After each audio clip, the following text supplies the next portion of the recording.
একটা হচ্ছে যেন মাশরাফি বিন মুর্তজার বাড়ি হামলা করা হয়েছে, ও তার বাড়ি ভাঙচুর করা হয়েছে। কেন হয়েছে?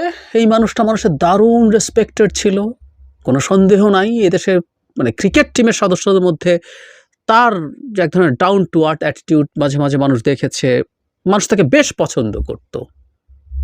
কিন্তু উনি 2018 সালের সেই রাতের ভোটের নির্বাচনে প্রথম এমপি হন, তারপর সেই আবার এমপি তিনি হয়েছেন, ফলে আওয়ামী লীগ নেতা হিসাবে তার বাড়ি ভাঙচুরের শিকার হয়েছে। কথাগুলো বারবার জুড়ে দিতে চাই, যেগুলো কোনোভাবেই আমি সমর্থন করি না। বাংলাদেশে সম্ভবত আমি প্রথম আমাদের এই স্বাধীনতার পর এই হামলাগুলোর বিরুদ্ধে কথা বলেছি।